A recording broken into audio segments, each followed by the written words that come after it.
네, 최경영의 정치본색 시작하겠습니다. 오늘 함께할 세 분 소개해드립니다. 노영희 변호사, 서용주 맥 정치사회연구소장, 김민아 시사평론가 나와 있습니다. 안녕하세요. 네, 안녕하세요. 예, JTBC가 계속 보도를 하고 있고 명품백과 관련해서는 JTBC는 도이치모터스에 지금 계속 주목을 하고 있고요.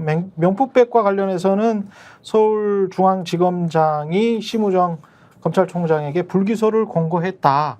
예상대로 불기소 권고했네요. 네, 그럴 거라는 소문이 파다했었었고, 그렇죠. 법조인들이 저 같은 경우도 기자들이 이제 이거 수사심의위원회 열기 전에 질문이 들어와서 물어봤다며요. 네, 저는 이거는 기소 권고, 그 다음에 심우정은 결국 불기소 뭐 이런 식으로 갈 거라고 했는데 어제 서울중앙지검의 이창수 지검장이 그렇게 보고를 했다고 그러고, 사실 심우정 총장의 제일 첫 번째 1호 지금 직무가 해야 될 일이 이거 막아내는 거기 때문에. 근데 권익위원회 권익위원 한 명이 아주 공개를 했더라고요. 뭐라고요? 어제 뉴스에 계속 나왔는데요. 부끄럽다. 있을 수 있는 일이냐. 이게 명품백 관련해가지고 나도 권익위원이지만 이건 너무 심하다. 그러니까 이제 양심 고백과 이런 것들이 계속 들고 나오는 상황이거든요. 그렇다면 이번에 이 수사심의 결론을 매개로 해서 검찰 내부에서도 이 불만 가진 사람들 플러스 기존의 것하고 안 맞는 이 부분 플러스 해서 할 것 같습니다. 아니 어떤 사람이 나 좀 처벌 좀 해주세요 그러는데 검찰이 아니야 너 괜찮아 계속 이거 너무 웃기지 않습니까? 나 직무 관련성이 있었어요. 내가 이렇게 청탁했어요 그러는데 이거 자백이거든요. 그렇죠. 근데 검찰이 아니야 네 건 자백이 아니야. 너는 범죄도 안 되는데 왜 그러니? 너 병원에 가봐. 이런 상황이랑 똑같은 거거든요 지금. 국민들이 느끼는 좌절이나 모욕감 같은 거는 정말 클 것 같아요. 엄청 클 것 같습니다. 저는 국민들이 마치 검사들이 윤석열 씨나 김건희 씨의 구두 발바닥을 닦고 있는 것 같은 그런 이미지를 머릿속에 그리고 있지 않을까. 저는 방금 그런 생각이 들었거든요. 그런 이미지밖에 생각이 안 나네. 혀로 발바닥을 핥고 있다. 핥고 있는 거죠. 너무 닦는 거는 예. 그래도 자존심이 있는 거고 핥고 있죠. 그래. 출장조사 플러스 그렇죠. 그다음에 수사심의 한 번도 그 수사심의의 어떤 공고사항을 거스린 적이 없는데 심지어 기소 검찰이 기소하는 게 주 업무 아니에요? 근데 언제부터 본인들이 변호사가 됐어요? 최재형 목사에. 내가 죄를 졌다니까 청탁했다니까 하는데 아니라니까 아니에요 하면서 결국에는 김건희라는 이 대한민국의 참 이상스러운 이 대한민국의 영부인 행세를 하시는 이 분의 어떤 영부인은 맞죠. 권력자의 행세를 불구하고 대통령 행세를 하는 이 분의 어떤 그 리스크를 덮어주기 위해서 완전 국가 시스템이 망가졌어요. 검찰만 망가진 게 아니라 권익위도 망가졌죠. 최근에 관정공사는 감사원도 망가졌죠. 그렇죠. 그래서 다 망가지는 거예요. 심지어 집권여당인 국민의힘도 정당 정치를 제대로 못하는 거잖아요. 망가졌어요. 그렇죠. 그러니까 대통령뿐만 아니라 국가기관의 검찰, 권익위, 감사원, 심지어 정당인 국민의힘까지 무너져 버렸으니 국정이 제대로 돌아갈 일이 있습니까? 안 되죠. 김민하 평론가는 이 결정을 예상을 했었죠, 우리가. 그렇죠. 복잡한 얘기도 있었습니다만 결국은 이렇게 할 수밖에 없을 것이다. 왜냐하면 그동안 수사심의라는 거는 검찰이 스스로 개혁하겠다고 검찰이 갖고 온 제도거든요. 이것은. 그렇죠. 검찰이 갖고 와서 한 제도입니다. 근데 검찰이 갖고 와서 한 제도이기 때문에 그동안 말씀하신 대로 수사심의가 이거는 불기소를 해야 될 것 같은데요 라고 결론을 내린 거에 대해서 검찰이 그래도 저희는 재판부의 판단을 한번 받아보고 싶습니다라고 기소를 한 적은 있어도 그렇죠. 수사심의도 기소를 해야 될 것 같은데요 라고 결론 내린 거를 이거는 우리가 볼 때는 기소할 건이 아닙니다 이렇게 결론 내린 적은 없었어요. 사상 최초입니다. 그렇죠. 그렇기 때문에 이렇게 하면은 최재형 목사에 대해서 불기소를 하면 반드시 비난을 받을 것인데도 불구하고 왜 이런 비난받을 수 있는 결정 그리고 스스로 갖고 온 제도인데 검찰개혁에 대해서 검찰개혁에 찬성하는 여론이 많으니까 그걸 잠재우기 위해서 스스로 어쨌든 갖고 온 제도인데 그 제도를 무효화하면서 사실상 유명무실화하는 그러한 것이 됐다는 비판을 자초하면서 왜 이렇게 할 수밖에 없느냐. 결국은 김건희 여사에 대한 부담 때문인 거거든요. 오늘 신문을 보니까 이런 대목이 있습니다. 최재형 목사를 기소할 경우에 최재형 목사 재판에서 매번 관련 증거가 공개돼서 언론에 생중계가 될 텐데 이것은 김건희 여사가 기소된 것이나 마찬가지 효과이다. 검찰에서는 최재형 목사에 대한 기소 역시 김건희 여사를 기소하는 것만큼 부담이 될 수 있는 상황이다. 법조계 관계자라고 해가지고 이렇게 해설하는 분이 등장할 정도로 그 이전에 복잡한 법적 쟁점을 말씀드릴 수도 있겠습니다만 저는 뭐 그거에 대해서 전문적이진 않으니까 그러한 얘기는 다 빼더라도 결국은 김건희 여사를 어떻게 하면 부담을 줄여주고 봐줄까 이런 고민 속에 나온 결정이라고밖에는 평가가 안 되는 거예요. 그 제가 되게 황당한 거는 왜 국가기관이 이 정권 들어서 이렇게 거짓말들을 잘하는지 모르겠어요. 거짓말이 일반화됐어. 일반화돼 있고 진짜 일반화됐어. 부끄러워하지도 않고 죄책감도 안 느끼는데 윤석열 씨는 진짜 거짓말 잘해요. 그러니까 윤석열 씨는 너무 거짓말 잘해요. 그런데다가 대통령은 원래 뭐 성격이 그렇다고 치더라도 성격인가요? 거짓말. 특성 뭐 그렇다고 도덕성 치더라도 아닙니까? 네. 중요한 건 감사원, 권익위원, 검찰 이런 데는 사실 최후의 보루거든요. 이런 데가. 그렇죠. 그런 곳이 거짓말했다는 건데 예컨대 오늘 나온 기사 중에 하나 아주 충격적인 게 있었어요. 감사원이 지난번에 이 대통령 관저 관련해 가지고 불법 중축했네 어쩌네 하면서 한번 감사 보고서가 나왔잖아요. 1년 8개월 만에. 그때 이 감사가 어떻게 시작이 됐었었냐 하면은 시민단체가 거기에서 국민감사 청구를 한 참여연대에 대해서 니네 이제 대통령실 관저 이전 불법 의혹 감사하겠다 이렇게 통지를 보냈었대요. 근데 이번에 안 했대요. 이번에 보고했는데 이번에 그 1년 8개월 만에 이게 보고서 나왔잖아요. 거기 그게 안 왔대요. 감사 청구를 했는데 하겠다고 해놓고 통지서에는 국민감사 청구 심사위원회 결정 알림 이런 공문에서 뭐라고 나왔냐면 대통령실 관저 이전 의사결정 과정의 직권남용 등 부패 행위 그리고 불법 여부에 대해서 감사하겠다. 이 공문이 그대로 들어가 있어요. 근데 그거를 감사를 안 했대. 그러니까 이 사람들은 대단하다. 이건 있을 수 있는 일인가? 이게 1년 8개월 만에 나온 감사 결과인데? 아니 전부 불법 아니야? 그러니까 윤석열의 특수부에 따르면 이런 건 전부 다 불법 아니에요? 불법이 아니라 제 생각에는 나중에 감옥을 증축해야 돼요. 감옥을 증축해야 돼요. 다 갖다 놓아야 되잖아요. 이게 조직적으로 이게 가담했잖아요. 이게 따지보면 한두 사람이 중간에 장난을 한 게 아니라 이게 조직이 감사원이 검찰이 권익위가 조직적으로 말하자면 지도부에서 이거를 가지고 불법 자행한 거예요. 그러면 이건 언젠가는 지금 너무 길게 남긴 했는데 이게 빨리 끝날 수도 있고 아니면은 끝나고 나면 이들은 감당할 수 없는 책임을 져야 될 것 같아요. 근데 좀 약간 좀 두려워지는 거는 너무 생각보다 연루된 사람들이 많고 고위공무원들이나 지키려고 하는 사람들이 많고 그리고 세금을 깎아준 사람들이 많잖아요. 대기업도 그렇고 그렇게 보면 일종의 연합군을 형성해서 그래도 3년 더 가는 게 우리한테는 이익이지 않나.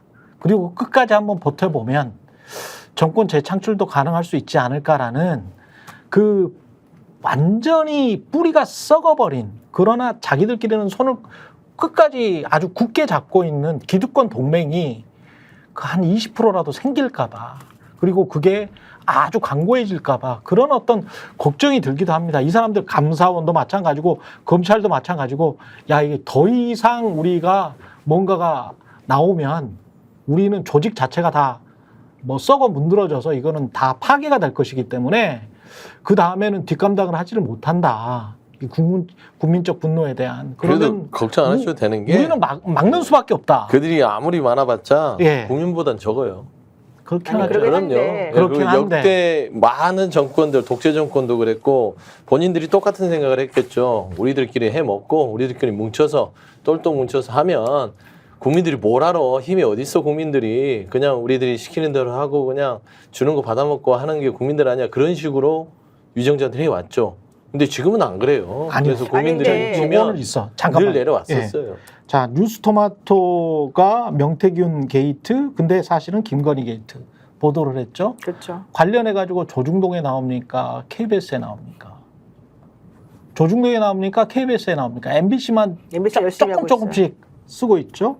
그 다음에 JTBC가 도이치모터스 관련해서 지금 곧 있으면 다룰 거지만 새로운 사실을 아마도 검찰이 리크한 것 같은 검찰이 흘린 것 같은 그런 사실들을 보도를 하고 있는데 명확하게 김건희는 거의 공범 수준이구나 라는 쪽으로 지금 방향이 흘러가는데 이것과 관련해서 우리 유권자가 3,500만 명이라면 그 3,500만 명 중에서 몇 명이 알고 있을까? 이게 저는 요새 그런 생각이 들어요. 그러니까 KBS에 있을 때는 내가 상황을 지금 사실들을 다 몰라서 이 사람들을 나이브하게 멍청하게 판단해서 쓸 수도 있겠구나. 상황을 좀 더 알고 나니까 이게 정말 큰일이네. 구체적으로 얼마나 알고 있을까가 중요하거든. 근데 구체적으로 모르는 것 같단 말이지. 많은 사람들이. 정말 그 말이 맞는 게요. 예. 사실 이제 어제 뉴스 나온 것 중에 하나가 또 뭐가 있었냐면은 지난 2009년 말부터 2010년 초까지 김건희 씨가 도이치모터스 주가 조작 관련해서 4,700만 원을 손실을 입었대요. 4,700만 원을. 그때 대통령이 손실을 입었다고 주장했던 거잖아요. 그때 주포라고 불리우는, 그래서 김건희 씨하고 같이 전화 통화를 그렇게 많이 했다는 그 이모 씨 있지 않습니까? 이종호 씨요? 예. 주포인 이종호 말고 또 이제 또 이모 씨가 있어요. 이땡땡 씨? 예. 1차? 예. 1차 때? 2009년 말부터 2010년 초까지에 그 이모 씨가 있는데 이 사람이 2010년 3월 4일에 자기 지인 명의로 5회에 걸쳐서 그 아까 손해봤다는 금액 4,700만 원을 그대로 다 돌려보내줬대요. 그대로 다 돌려보내줬대요. 이것도 뉴스타파가 살짝 보도를 했는데 요게 이제 보강이 된 거야. 보강이 돼서 JTBC가 어제 보도를 다시 터뜨린 거예요. 그렇지. 그러니까 이제 이게 또 이제 그 뉴스타파하고 JTBC가 조금 달라서 그렇지. JTBC 거가 이제 옛날 게 쌓여가지고 더 폭발력을 갖게 된 건데. 그렇죠. JTBC가 지금 일련의 흐름들을 지금 다 보도하고 있잖아요. 판결문을 근거로. 판결문은 결과적으로는 검찰이 낸 증거를 근거로 나온 것들이거든요. 그러니까 이제는 다른 사람들이 아니라고 해도 소용이 없는 게 됐는데 보세요. 지금 대표적으로 대한민국에서 가장 우리가 믿어야만 하는 기관이 원래 어디였냐면 검찰, 그렇지. 그다음에 감사원, 그다음에 권익위, 그다음에 방통위였어요. 그다음에 이제 언론. 근데 언론은 뭐 우리가 좀 망가졌다고 옛날에 했었고 이 나머지 것들 지금 전부 다 망가져가지고 아직 돌아오지 않는 상황이었는데 언론이 지금 조금씩 돌아오고 있어요. 언론에 지금 요즘 나오는 이 기사의 그 흐름이나 스탠스 같은 걸 보게 되면요. 박근혜 대통령 탄핵 시절에 처음에 십상시 문건 나오고 정리된 문건 나올 때 당시에 이걸 부인했던 상황. 그러다가 한번 소관계를 거쳐가지고 태블릿 PC 나온 다음에 막 터지던 그 시절. 그렇지. 그거하고 지금 분위기가 똑같이 흘러가고 있어요. 그러니까 완전히 망가졌던 공공기관과 관련된 이 객관성, 뭐 공정성 이런 것들을 우리가 다 포기하고 있는 이 시점에 이제 갑자기 다시 언론이 조금 정신 차려가지고 돌아오고 있는 시점인 거예요. 이거 좀 뭔가 좀 느낌이 좀 기시감 같은 거 안 들어요? 맞습니다. 기시감이 드는데 말씀하십시오. 이게 레임덕 현상의 전형적인 전조거든요.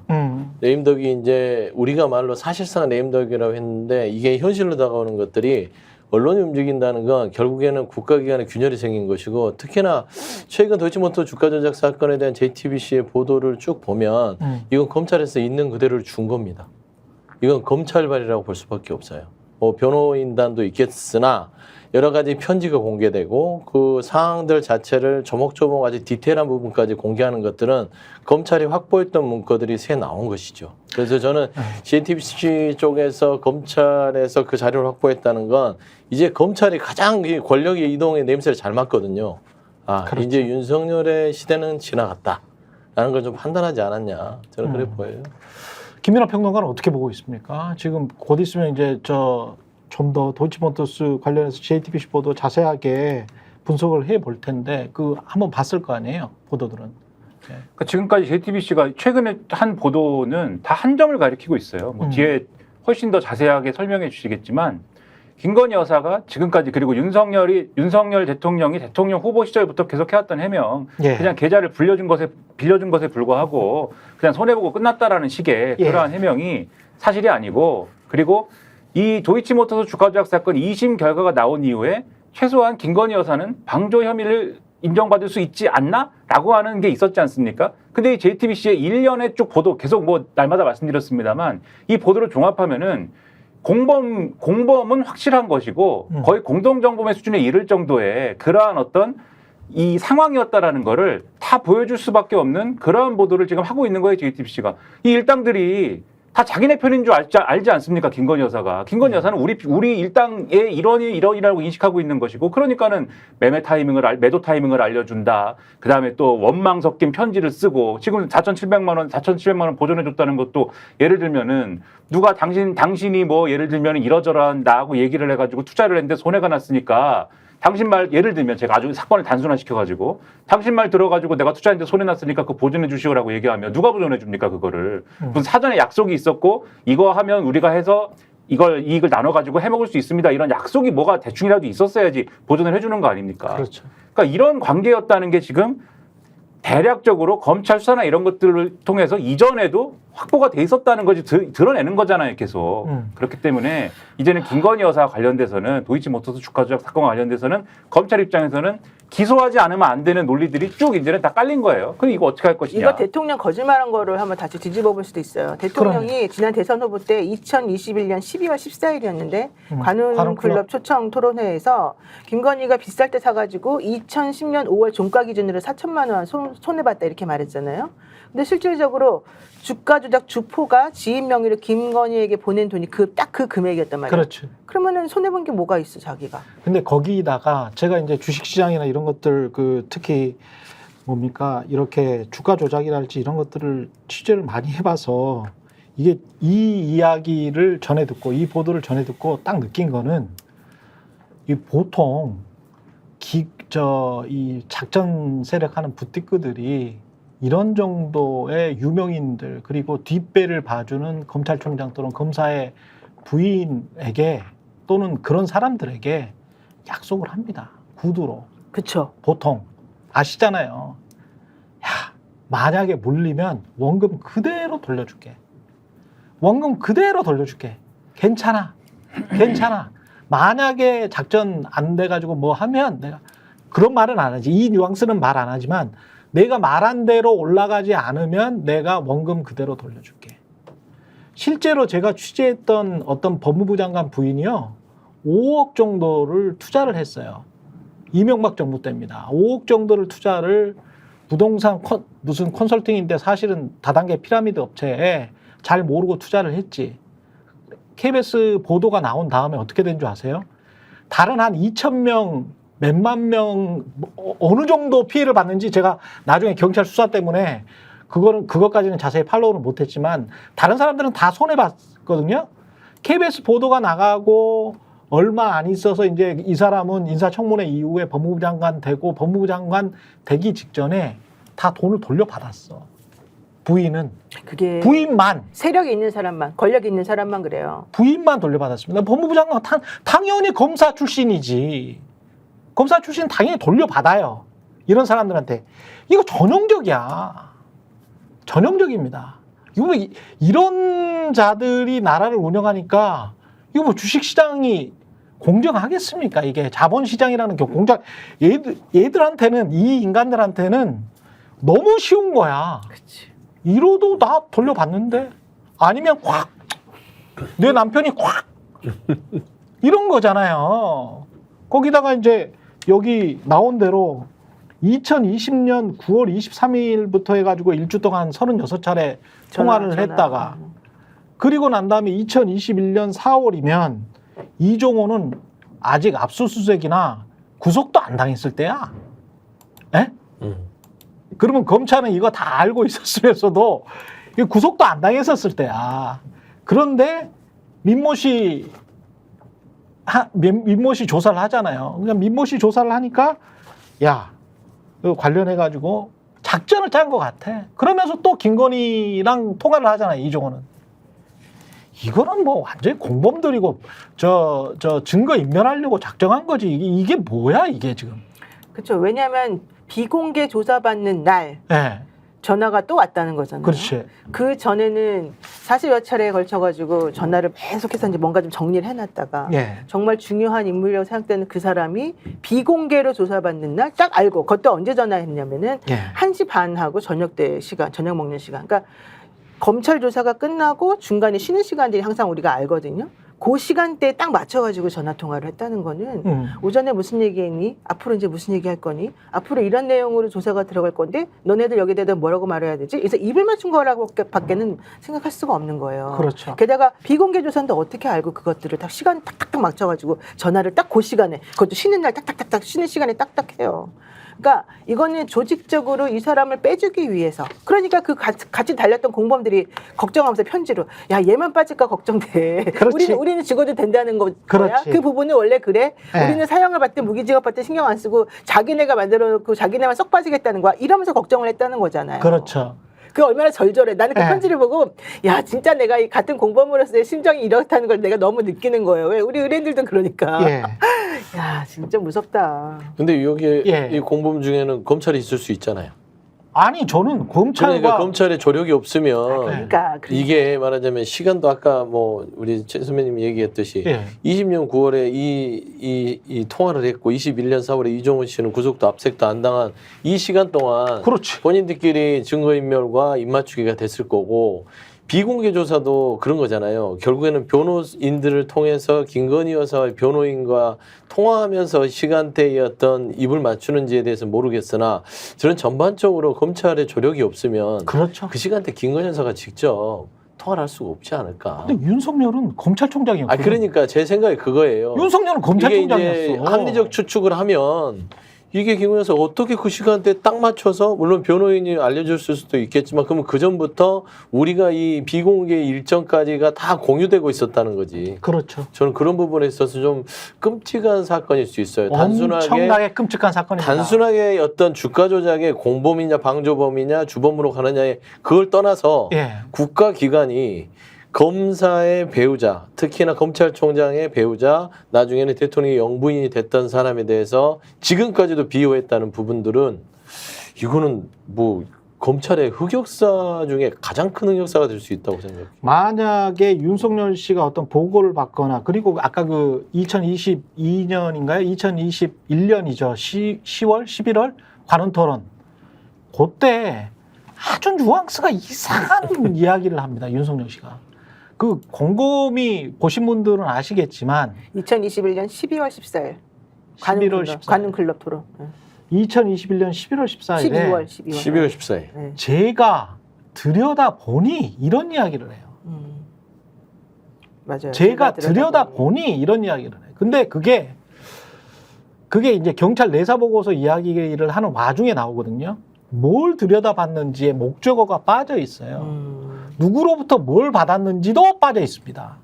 그러면 2021년 11월에 당신은 언제, 어느 시점에 2020년 9월에 또는 언제 누구로부터 뭘 받아서 어떻게 들여다봤냐? 어떻게 들여다봤지? 그거는 이해상충이나 당신은 권력남용이 아니야? 검찰총장 출신인데. 그리고 그때 들여다봤으면 그렇지. 뭐 해야지. 조치를 취해야지. 네, 근데 다 들여다보니까 뭐 주가 조작이 아니더라 이렇게 변명을 하거든요. 뭘 들여다봤는데? 그러니까 자기 부인은 그렇다고 치더라도 예컨대 나머지 사람은 다 유죄라는 게 나온 거니까. 그렇지. 그때 들여다봤으면 자기 부인 것만 들여다봤을 리는 없잖아요. 그러니까 전체적으로 그러면 자기가 그때 어떤 식으로 조치를 취했는지에 대해서 설명을 해야죠. 그리고 검찰총장이 자신의 부인의 사건의 문건을 들여다봅니까? 그러니까. 어떤 문건인지는 모르겠지만 들여다봐도 들여다봤다고 하면 안 되지. 그렇지. 근데 관훈클럽에서 제가 오늘 아침에 다시 기억이 나서 확인을 해봤어요. 그런 대목이 나와요. 이게 뭐지? 근데 잘 보세요. 뭘 봤지? 당시 이성윤 의원이 지검장 시절에 윤석열 그 검찰총장한테 개욕을 먹었다는 거 아니에요. 불려다가 뭐 쌍소리를 해가면서 아주 아나무인격의 어떤 그런 대접을 받았다. 그러니까 들여다봤던 것이고 들여다보고 이걸 내가 방어해줘야겠다는 생각하에 그 직접 관련자인 지검장을 불러다가 그런 식으로 압박을 했다는 거예요. 관여한 거잖아요. 그러니까 이성윤 의원 말에 따르면 들여다도 받고 이성윤 지검장이 수사하는 부분에 있어서 압박을 줬고 제가 이거 봐서는 그냥 단순하게 이 사건뿐만 아니라 윤석열 대통령 당시 윤석열 총장의 이 사건 개입 부분도 이거는 저는 특검을 뭉뚱그려서 할 게 아니라 이 도이치는 따로 빼서 해야 될 것 같아요. 그럼요. 네. 굉장히 큰 사건이고 이게 정말 국기를 흔들어버린 검찰총장을 그리고 굉장히 사악한 검찰총장을 사익에만 충만한 검찰총장을 마치 공익을 앞세우는 인간인 것처럼 대통령을 만들어버린 황당무계한 일을 우리가 지금 경험하고 있는 이게 줄 몰라요. 1,400만 개미들 돈을 다 빼먹은 돈 빼먹은 거죠. 용감하게 그렇게 말해도 돼요? 어떻게 봐도 제가 보기에는 사악해. 아주 사악해. 왜냐하면 제가 KBS 기자하면서 나름 공익으로 똘똘 뭉치면서 기자 생활을 했다라고 생각을 하는데 그렇지. 아니 부인과 관련된 사건 제가 가령 뭐 처가든 친가든 본가든 어디든 간에 뭐 사건을 알아봐 달라라고 전화만 와도 움찔거려서 알아봐 주지를 못하거든요. 그럼요. 기자도 그러는데 사회부에 알아봐 주지도 못해요. 근데 이 인간들이 검사들이 했던 행위는 정말 악질적인 거예요. 만약 이 지금 상상하고 있는 모든 행위들을 다 했다면 정말 나쁜 인간들입니다. 그러니까 이게 고양이한테 생선을 맡겨놓은 꼴이에요. 네. 그 당시에 얼마나 맛있게 잘 먹었겠어요. 자기네끼리 이리저리 굴려가면서 이리저리 요리하면서 우리들한테는 마치 아닌 것처럼 하면서 엄청나게 공명정대하고 공정의 화신처럼 이야기했잖아. 정의로운 사람인 것처럼 하면서 네. 문재인 정권은 다 썩어 빠졌다. 우리는 난 이렇게 깨끗하고 난 훌륭한 사람이다. 너네 나를 믿어라. 얼마나 그때 당시 나왔던 메시지가 그냥 그렇죠. 혼자만 대한민국을 떠받치는 사람처럼 말했었어요. 그걸 우리가 다 속았다는 얘기잖아요. 이 도시모터 주가 조작 사건을 단순하게 김건희 여사와 윤석열 대통령이 어떤 혐의를 부인해서 드러났다는 걸 볼 게 아니라 이 수십억에 달하는 1,400만 개인들의 돈을 다 빨아먹은 겁니다. 그렇죠. 책임져야 돼요. 그것도 네. 권력자가 어떤 주가 조작범들과 서로 장을 해서 이거 다 이 1,400만 개미 투자자들이 100만 원, 200만 원, 20만 원, 30만 원 이 돌아갈 돈들을 다 빨아먹은 거잖아요. 네. 주의그는 1,400만 개미들이 일어나야 된다. 전 그런 생각이 돼요. 이런 것 때문에 코리아 디스카운트가 되는 거예요. 그럼요. 지금도 검찰청 앞에 가보면요. 아도니스 피해자들이 이거 천막치고 이거 프랭카드 붙여놓고 지금 다들 울고 난리가 났어요. 근데 해결이 안 돼요, 이런 거에. 자, 이게 저는 좀 묘한 게 왜 때마다 JTBC일까? 또는 왜 SBS도 슬슬 몸을 풀기 시작할까? 왜 검찰은 이른바 제가 이렇게 이제 이 채널들에게 이렇게 이제 평가를 하면 죄송할 수도 있습니다만은 조심스럽게 중도 보수라고 제가 표현을 해봅니다. 중도 보수적인 색깔을 갖는다라고 많은 사람들이 생각하는 채널에 왜 줄까? MBC에 주지 않고 또는 KBS 완전히 윤석열 편으로 돌아선 것으로 평가받는 KBS에 주지 않고 이거는 뭔가 주는 사람이 정치적인 뭔가 노림수가 있는 거 아닙니까? 그렇죠. 이게 중도에 줘야지 이게 효과가 훨씬 더 그쵸. 좋다는 거죠. 예. 파급 효과가 특히 예. 중도 중에서 약간 보수인 사람 내지는 제가 보기엔 SBS는 약간 보수는 아니고 좀 보수지만 예. 그것보다 더 중요한 거 이들은 시류에 따라서 금방 자기 옷 색깔을 금방금방 변화시켜. 저 오늘 보세요. 빨간 옷 입었잖아요. 그렇죠. 저도 이렇게 시류 따라가지고 이렇게 맞아. 옷 색깔을 다 달리한다니까요. 예. 그러니까 주는 사람들도 혹은 JTBC나 SBS다 저는 가지고 있었을 가능성이 많다고 보는데 물론 이제 이게 도이치모터스 판결문 나온 다음에 판결문 분석하는 과정에서 자기는 나왔다고 하지만 판결문만 보고 딱 그거 보고서 이 얘기 이렇게 나옵니다. 단독 나옵니다. 이게 못해요. 그 전부터 가지고 있던 소스와 자료들이 있었기 때문에 이걸 가지고 다 정리해가지고 이 사람들이 악유를 맞춰가지고 보도라는 거거든요. 그렇죠. 근데 이 사람들이 슬슬 몸풀기를 했다는 거예요. 그리고 사실은 전부터. 변호사시니까 너무 잘 알지만 판결문 말고 그것과 관련해서 이제 추가 기록들이 굉장히 많지 않습니까? 아우, 증거 목록만 봐도 사실은 알아요. 그렇죠. 증거 목록이 진짜 많거든요. 예. 근데 증거 목록에 보면 뭐라고 돼 있냐면 누가 이걸 만들었냐, 누가 조사했냐, 그렇지. 무슨 내용을 했냐, 그렇지. 이게 입증 취지에 어떤 식으로 반영이 되어 있냐, 공소 사실과 그렇죠. 이런 얘기가 쭉 제목만 나와요. 있잖아요. 제목하고 증거 옆에 목록 1호부터 해가지고 쭉 나와 있는데 그걸 딱 보면 이게 무슨 내용의 건인지 아는데 그게 없이 판결문만 보면서 이렇게 몰라. 자세히 반성을 못해. 몰라. 그건 그래서 불가능한 제가 거야. 보기에도 판결문 플러스 기자들이 뭐 판결문은 입수한 사람들이 많으니까 그쵸. 판결문 플러스 증거 목록은 쉽게 보지를 못하거든. 근데 그렇죠. 증거 목록을 보고 검사님 이 중에서 요것만 좀 먼저 요런 경우는 있어요.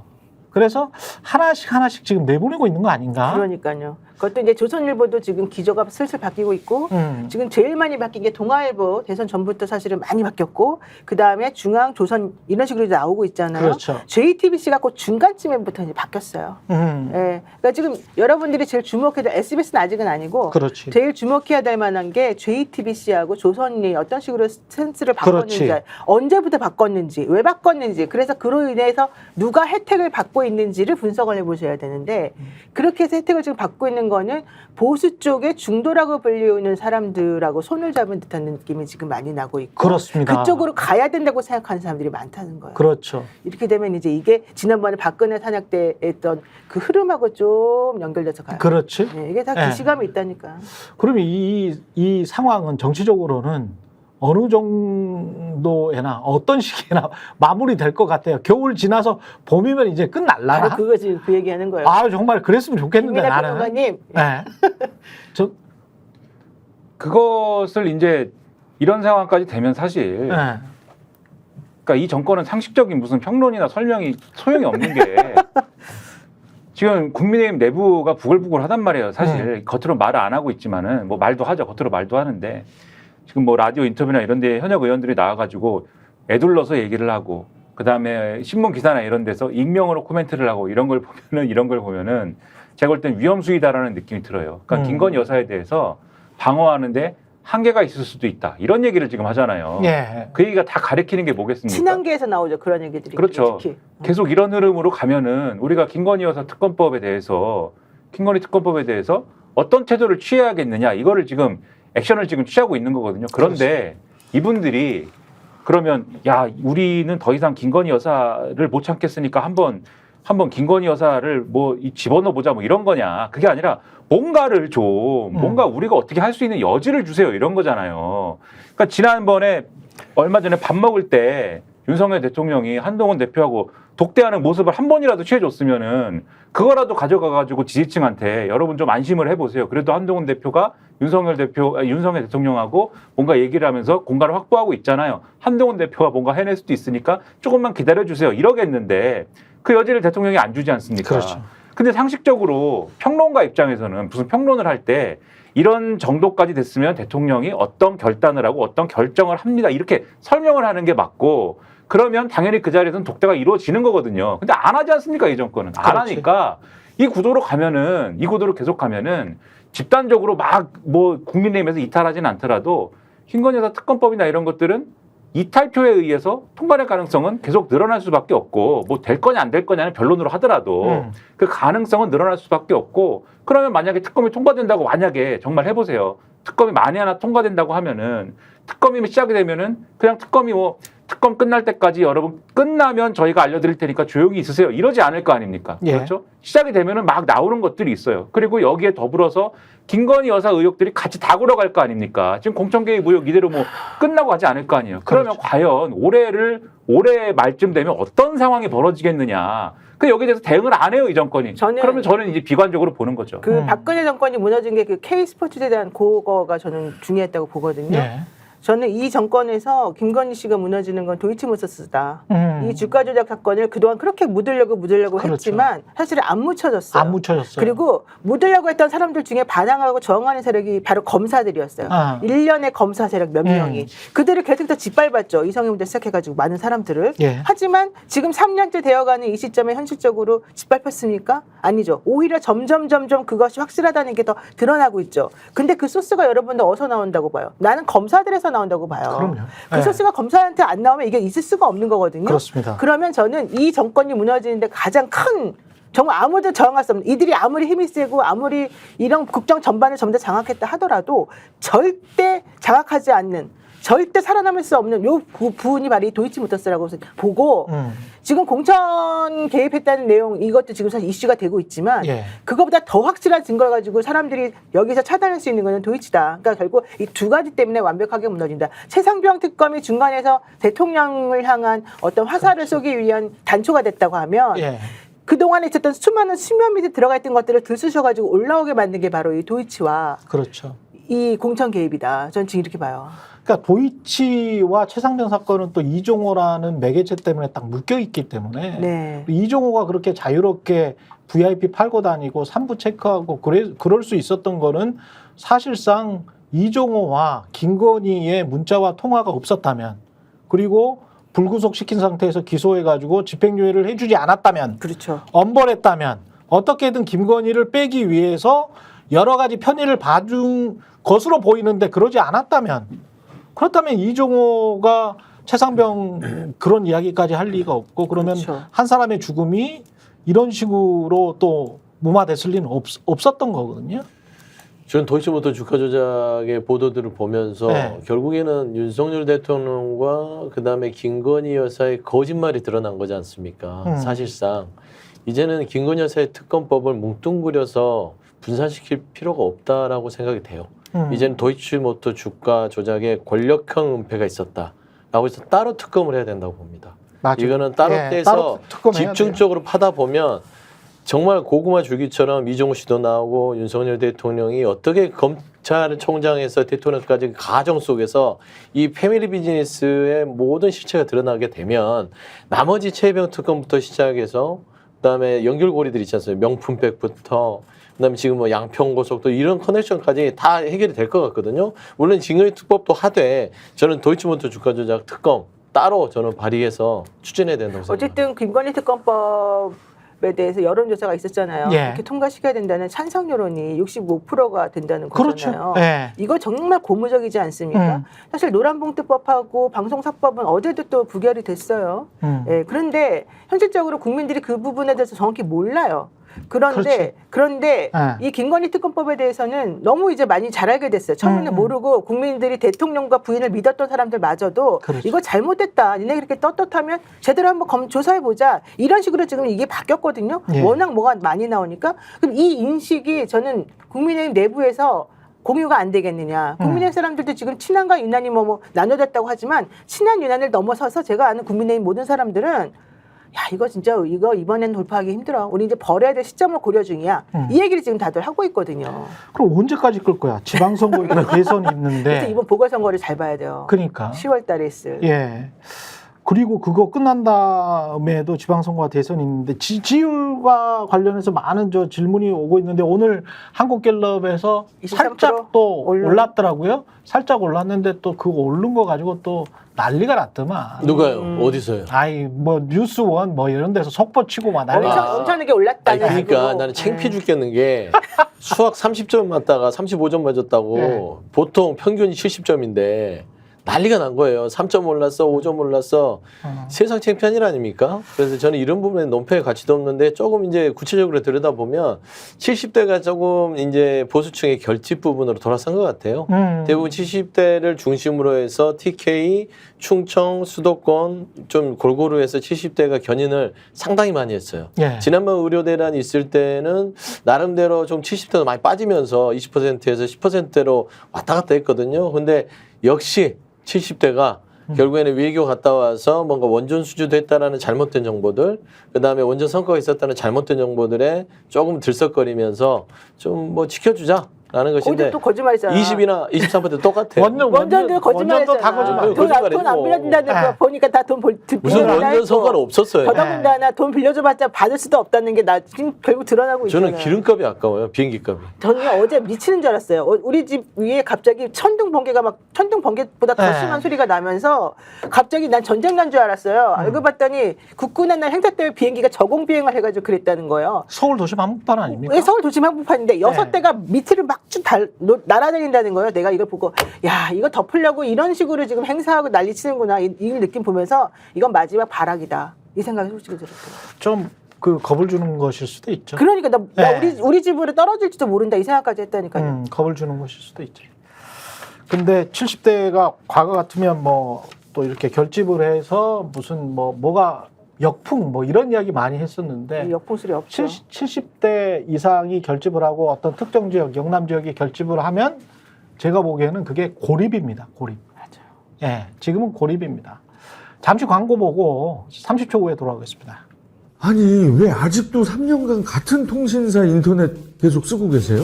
비교와 인터넷 가입 시 48만 원 무슨 경종 시 추가 혜택이 주어집니다. 인터넷 비교원 통해 인터넷 가입하고 시민에게 공부해주세요. 지금 네이버에 인터넷 비교원 검색 후 3초만에 감동내고 비교해보세요. 인터넷 비교원. 네, 인터넷 가입 혜택 비교하느라 시간 낭비하고 계시는 분들에게 3년마다 가입만 해도 현금 사은품을 주는 인터넷 비교원을 소개합니다. 인터넷과 휴대폰 그리고 가전제품 렌탈을 비교원을 통해 가입할 때는 최대 48만 원, 알뜰폰 또는 휴대폰을 통신사만 변경만 해도 최대 30만 원, 정수기 렌탈 최대 30만 원, 총 최대 108만 원의 현금 혜택 받으실 수 있습니다. 현금 사은품 혜택 원치 않을 경우에는 삼성 55인치 TV로 선택 가능하고요. 인터넷 신규 가입 후 소개한 친구가 가입할 경우 신세계 상품권 4만 원을 무제한으로 드리는 이벤트가 진행 중입니다. 그리고 가입할 때 스픽스 유튜브 보고 왔다 이러면 고함량 비타민 B가 들어있는 웰세이브의 비타민 B 제품을 드리는 이벤트도 진행 중입니다. 지금 바로 1670-2571 또는 네이버에서 인터넷 비교원을 검색 문의해 주시기 바랍니다. 김영선, 명태균 게이트, 김건희 게이트는 계속되네. 이게 지금 선거 재판으로 얽히고 설켰었던 관계 예상대로 그렇고 뭐가 많이 나와요. 막 돈봉투 같은 것도 나오고 막 명함도 나오고 명함을 보니까 명태균은 총괄 본부장이었어. 김영선 국회의원실에. 근데 국회의원실에 계셔 보셨으니까 네. 총괄 본부장이라는 직책이 있습니까? 없어요. 없죠. 예, 이거는 선거 때나 쓰는 것이고 통상 특보도 특보죠. 이제 특별 보좌관이라고 해서 특보 명함을 파주고요. 통상 아니면은 이제 특보가 좀 내가 차별화시키고 싶다 하면 수석 특보 뭐 그렇죠. 이런 식으로는 해주되 총괄본부장은 선거 때 쓰는 겁니다. 이거는 그냥 명함만 판 거죠? 명함만 파는 실제 거죠. 내용이 뭐 이렇게 등록되거나 등록되지는 않아요. 등록 안 이게 돼요. 등록이 안 되는 거예요. 그래서 그냥 본인이 사람들한테 대외적으로 대외적으로 총괄본부장이다, 김영선 국회의원실의 총괄본부장이다 했는데 뭐 무슨 의원실에 본부가 있어요?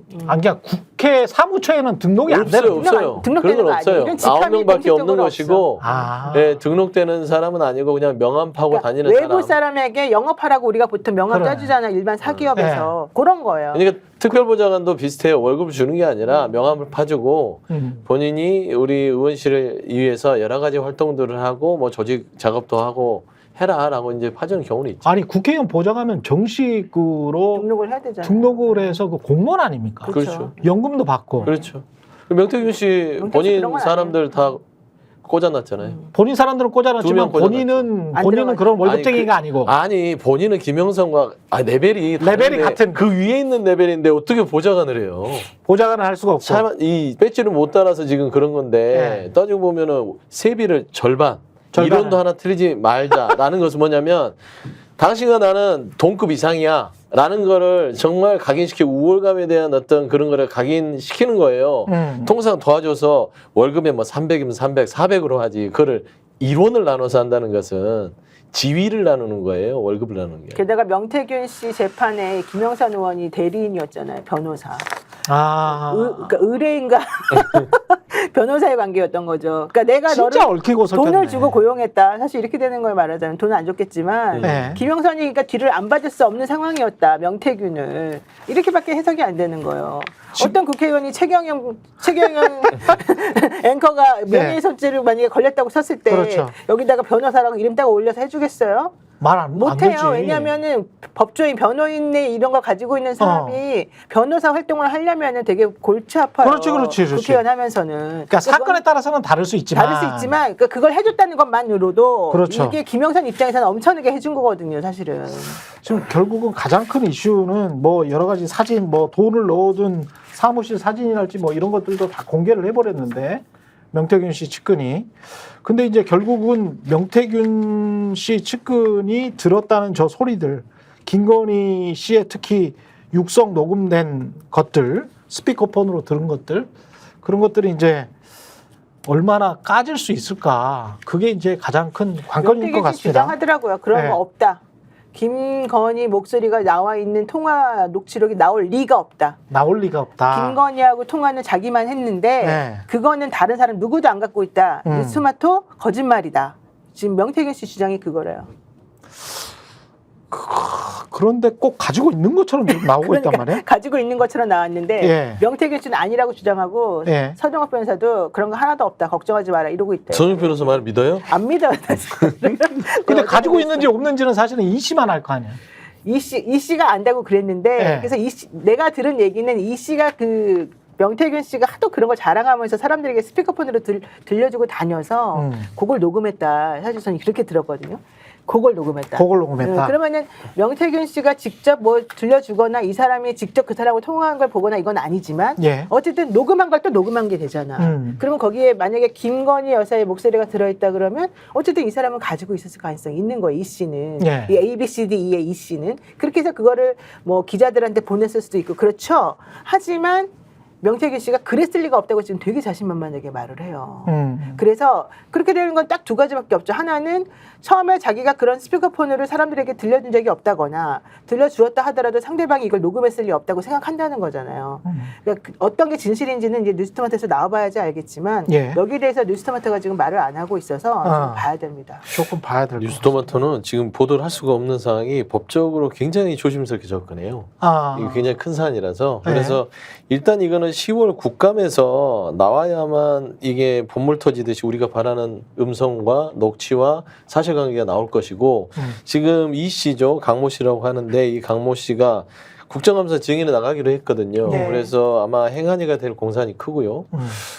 선관위가 있으니까. 그래서 행안위 쪽과 관련돼서 증언대에 서면 이때 행안위 의원 중 한 분이 아마 이 녹취를 면책특권을 통해서 공개하지 않을까. 공개하면서 아마 이 씨한테 계속 확인할 거예요. 이 상황 그때 뭐였습니까? 이건 어디에서 들었습니까? 그러면 이거는 법적으로는 면책이 되잖아요. 그러니까 질문에 대답하는 형식으로 그거기 때문에 증언을 하면서 이 씨도 법적인 책임을 들고 뉴스토마토도 법적인 책임을 좀 덜면서 이건 국정감사위에는 이제는 감당이 안 되는 부분이라고 이거는 국민의힘도 지금 그 부분에 대해서는 포기한 상태예요. 아니 근데 김건희 특검의 재표결 일정은 10월 한 4일인가 5일인가 그렇잖아요. 네. 행안위는 10월 10일이 10일이죠. 10일이 넘죠. 네. 그죠? 그렇게 되면 이게 재표결을 할 때 영향을 특히 국민의힘 의원들에게 주려면 주려면 더 빨리 하거나 지루하거나 그렇지. 해야죠. 뭔가 팩트가 그 전에 나오는 게 맞지 않나. 저는 좀 조정해야 된다고 생각하는데요. 그래요? 뭐 이제 지도부가 판단하겠죠. 그래서 지금 그 목소리가 들려있는 그 증거, 예. 아까 말했던 그 녹음 파일 예. 이런 것을 민주당 의원들이 가지고 있다. 이 얘기가 사실은 그래서 나왔던 그렇죠. 거고 그거를 터트리는 건 나중이지만 결국 그것이 있다는 것은 다른 의원들도 알고 있다. 그래서 실질적으로 이번에 친한계 의원, 뭐 친한계 의원이 그렇게 많지는 않습니다만 친한계를 중심으로 해서 니네 이거 우리가 김건희 방어하는데 한계가 왔어. 우리 더 이상 이제 방어 못 해줘. 이런 얘기를 지금 슬슬 풍기고 있다. 어제랑 그제랑 기사 나오는 걸 보게 되면요. 계속해서 친한계 쪽에서 나온 소리입니다라고 하면서 기사 제목에 김건희 여사 더 이상 방어 못 한다. 우리 이제 무너지고 있다. 이런 뉘앙스가 계속 기사로 나왔어요. 그러니까 그 얘기는 지난번부터 문제가 되고 있다는 바로 그 자료들이 이쪽에 있고 이 자료들을 우리가 국감에서 까기 전에 혹은 이번에 하기 전에 니네가 먼저 분위기를 읊어가지고 이쪽에 줄서 자기가 국민의힘 내부에서 실질적으로 국민의힘에서 이게 문제가 되려면 한 10명 정도만 데리고 오면 되는 거잖아요. 그렇죠. 많을 필요가 네. 없잖아요. 네.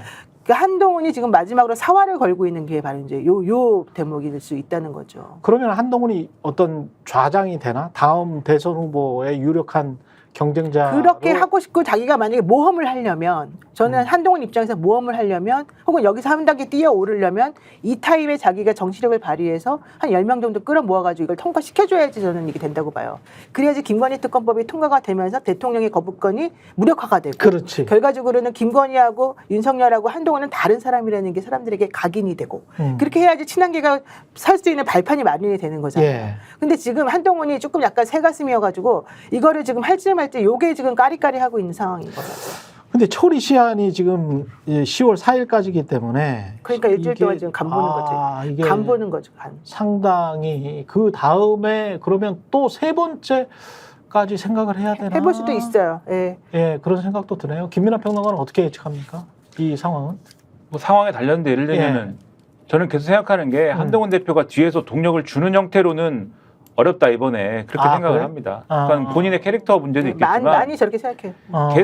계속 아마 잴 거예요. 왜냐하면 이번에 잘못 처신하면은 물론 이제 들이받아서 윤석열 대통령을 대체하는 지도자가 되는 수도 있지만 역으로 이 사람들 보수 쪽으로 넘어가가지고 그쪽의 얘기를 들어보면 배신자 프레임이라는 게 있다 이렇게 얘기를 해요. 그러니까 유승민의 사례도 있는 것이고 그다음에 탄핵 트라우마가 같이 있는 거 아닙니까? 탄핵을 추동한 사람이 돼버리면 그러면 여기서 또 벗어날 수 없다 이런 게 있기 때문에 예를 들면 대통령 지지율이 가령 뭐 요 이제 몇 주간에 10%대로 진입을 한다. 막 15% 아래로 내려간다. 이러면 이제 그거는 국민적인 어떤 합의가 있는 거잖아요. 어느 정도에 대해서. 그렇지. 그 정도 되면은 뭐 칼 뺄지 모르지만 그 정도까지 안 가고 요 정도 선에서 만약에 유지가 된다라고 하면 어쨌든 보수 유권자층이 떠받치고 있는 형태가 되기 때문에 그러면 보수 유권자층을 잃고 싶지 않아서 한동훈 대표가 이 동력을 제공하기는 어려울 것이다 이렇게 보는데 계속 말씀드리는 거는 매직 넘버가 7에서 8이기 때문에 이게 계속 대통령이 이런 식으로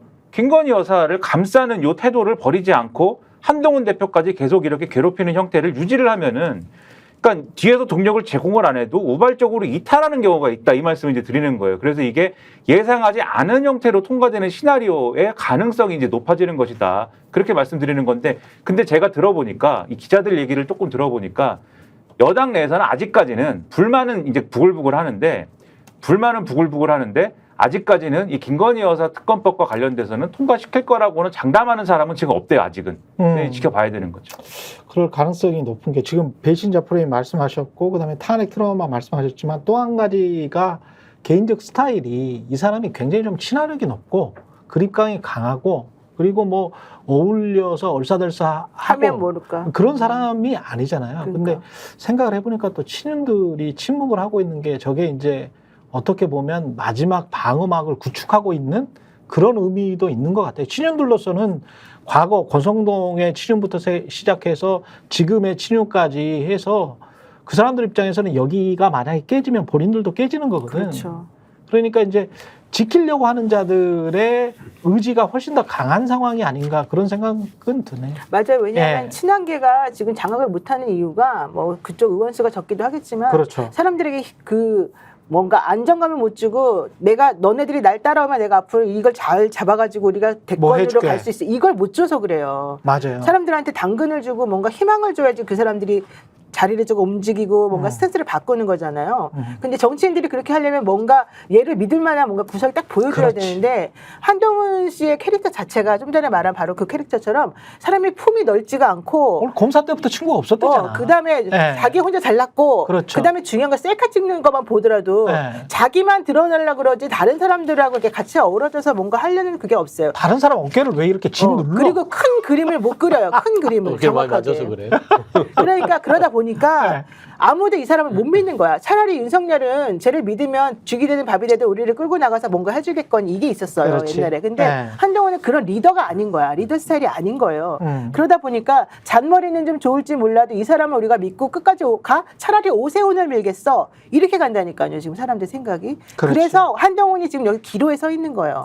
자기 그동안의 스탠스를 바꾸고 자기의 이 캐릭터를 바꿔가지고 이번에 한번 쫙 끌고 나가가지고 자기가 희생하더라도 남들을 위해서 뭔가 해주는 품이 넓고 능력이 있는 사람이라는 걸 보여주면 성공하는 거고 예. 그렇지 못하면 찌그러드는 거거든요. 근데 이번에 한동훈 만찬 때 보세요. 대통령하고 만찬 때 자기가 대통령한테 직접 독대 요청도 못하고 물론 뭐 그거를 독대를 하겠다는 사람이 그렇게 어설프게 하지도 않겠지만 독대 요청도 못하고 귓속말로 좀 독대 좀 하게 해주세요. 이게 도대체가 보여지는 리더의 모습이냐고요. 그건 너무 찌질해서 사람들이 싫어한단 말이에요.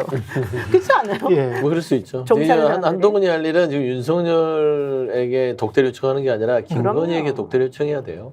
김건희 왜 그러냐면 지금 예. 윤석열도 삼자회담을 윤석열 대통령도 그 동아일보 칼럼에 그렇게 나왔더라고요. 네. 그 강모 칼럼 아니 그 논설위에 쓰셨던데 강찬호 말하는 거. 강찬호가 논설위에 쓰셨던데 주변에서 검찰 선배들이 윤석열 대통령 얘기를 한대요. 이렇게 지지율 떨어도 되겠냐? 그럼 와이프에 좀 배우자에 대해서 좀 네가 좀 막아라 그랬다.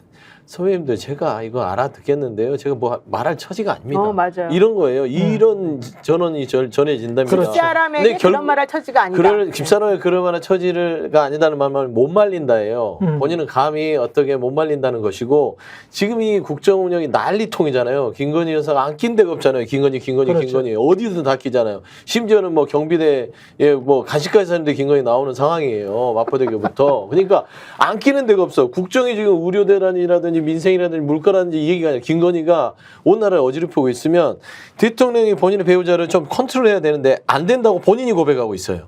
그랬을 때는 한동훈 대표도 결국에는 윤석열 거기에 힘도 없잖아요. 힘인 사람 김건희잖아요. 뭐 김건희 여사 독대를 요청해서 좀 대통령마저 좀 듣고 가만히 계시고 이번에 사과를 하시면서 좀 도이치 털고 갑시다. 그게 나라를 살리는 길입니다. 이수지 다이렉트로 가야지 쿠션 쳐서 김건희 여사를 만날 필요는 없다. 에이, 김건희 여사가 사실은 한동훈에게 손을 많이 내밀었죠, 원래는. 그리고 한동훈이 자기를 지켜줄 거라고 생각했죠. 그러다가 네. 뒤통수를 맞았죠. 그래갖고 지난번에 총선할 때만 하더라도 그래도 나는 마지막으로 너에게 기회를 준다 하면서 사실은 제스처를 취했는데 그게 안 됐던 거죠. 게다가 이번에 공천개입 논란 나오면서 한동훈은 마치 원칙적으로 공정하게 한 사람처럼 돼버리고 김건희는 꼼수 부린 사람처럼 지금 돼버렸잖아요. 네. 자, 이 상황에서 그럼에도 불구하고 김건희는 한동훈 네가 만약에 날 도와가지고 우리 예전처럼 한번 이 상황을 극복해 나간다고 한다면 나도 할 수 있어. 이런 용의가 있어요. 근데 왜 안 되느냐? 할 수가 없어요. 더 이상 이 도이치모터스니 뭐니 해가지고 그렇죠. 한동훈이 해줄 수 있는 능력이 없어요. 막아줄 수가 없어. 검찰에 있는 게 하나 아니잖아요. 게다가 지금 당대표 나와가지고 있지만 당대표로서 할 수 있는 능력이 하나도 없잖아요. 그렇죠. 그러니까 한동훈을 믿어가지고 되는 게 한 개도 없다는 걸 이제 깨닫는 거예요. 근데 한동훈이 만약에 당을 장악했으면 한동훈이 당을 장악했으니 같이 한번 움직여보자라고라도 할 텐데 할 수 있는 게 없으니까 김건희도 더 이상 한동훈한테 손을 안 내밀고 개인적인 감정으로도 너무 안 좋고 얘는 못 믿을 사람이고 이게 지금 나오는 거예요. 그러니까 아무것도 안 되는 거예요. 정치 외적인 상황도 굉장히 지금 안 좋습니다. 그럼요. 경제적인 상황도 안 좋은데 정부는 무슨 일인지는 모르겠습니다만은 세수가 계속 펑크나고 이거는 그냥 세금 계속 깎아준 것 때문에 그다음에 경기가 안 좋기 때문에 결국은 그게 이제 계속 악순환이 되는 건데 그렇게 해서 과거 같으면 박근혜 정부 때 마중물이라는 이야기를 많이 했거든요. 추경을 할 수밖에 없다. 그러면 추경을 왜 해야 되냐? 이거 경기의 마중물이다. 이건 뭐 펌프질이라도 해가지고 이게 펌프질을 하려면 물을 먼저 한 바가지 끼고 얹고 그러면 우물에서 물이 콸콸콸콸 쏟아 나오는 거 아니냐. 그래서 뭐 10조라도 20조라도 퍼 부어야 된다. 이게 보수 정부였던 박근혜 정부의 논리였거든. 근데 여기는 그냥 30조 세수 펑크 나도 그들이 말하는 균형 재정이야. 그리고 경기는 계속 안 좋아. 본인들은 고기 먹을 수 있잖아. 이게 문제는 뭐냐면 그리고 원전은 막 퍼주는 원전 사업을 막 해. 이게 30조 세수가 펑크가 났다는데 그중에 15조 펑크가 법인세 세수래잖아요. 그렇지. 15조 법인세 펑크 세수라고 하는 것은 현실적으로 법인세 좀 깎아줘서일 수도 있지만 그거보다는 법인들이 돈을 못 번다는 얘기예요. 회사들이 지금 망해가고 있다는 얘기예요. 사람들이 잘 모르는 게 있는데 이 정부 들어와서 처음에 한 일 중에 하나가 법인세 깎아준다고 막 그랬던 거. 해외 자회사로부터 들어오는 배당 있지 않습니까? 배당이 세금 안 있어요. 준다. 네. 거기에 비과세를 해버렸어요. 이게 굉장히 큽니다. 우리가 삼성이든 어디든 간에 해외 공장 많고 거기에서 파는 게 굉장히 많거든요. 그 구글 같은 경우도 아일랜드에서 다 지금 저 세금 내고 있지 않습니까? 맞아요. 근데 자기 나라에서 벌고 다른 나라에서 번 거를 우리가 과세를 안 해버리는 거야. 근데 해외 자회사가 이 수출 대기업들이 어마어마하게 많았는데 우리가 신경을 별로 안 쓰는 상황에 야, 그 배당 들어오는 거랄지 이런 거는 그냥 먹어.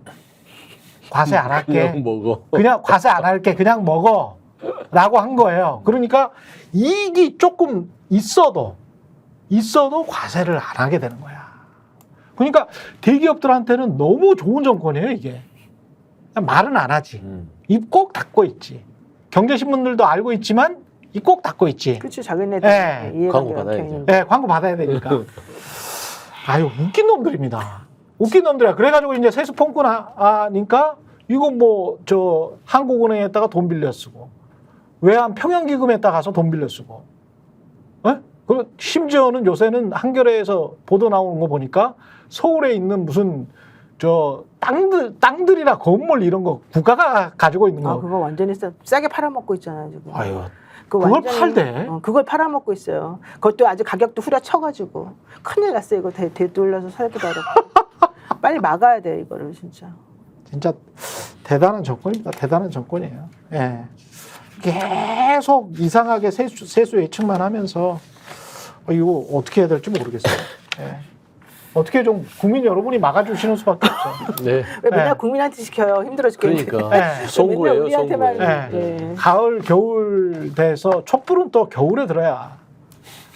예. 국민 고생시키면 안 돼요. 겨울에 들어야 돼. 여름에는 더워. 저는 국민 고생 안 시키게 네. 본인이 스스로 결정하거나 두 번째는 저기 그 4년 중임제로 개헌해서 좀 1년이라도 줄이는 방안으로 좀 나이스하게 출구 전략을 짜는 것도 그게 나쁘진 제일 않아요. 좋지. 그러니까 좀 나이스한 그게 사실은 생각을 좀 제일 해야 좋아. 돼요. 국민도 대통- 고생시키면 안 돼요. 대통령 중임제로 네. 하고. 탄핵까지 가면 너무 힘들고 네. 어려우니까 빨리 스스로 내려와서 하야를 하게 만들자 이러는데 그거를 대통령실이 모르는 게 아니에요. 그렇게도 할 수도 있다고 봐요. 근데 문제는 그렇게 하면은 그동안에 멈췄던 사건, 수사 이것들이 결국 나에게 부메랑이 돼서 우리 식구들 다 죽는다. 이것 때문에 그렇지. 그러는 거야. 어차피 1년 늦게 주거나 빨리 주거나 아니, 똑같은데 그 사람들한테는 5년 할인까지 되게 뭐 중요한데. 그러긴 하겠지. 뭐. 예.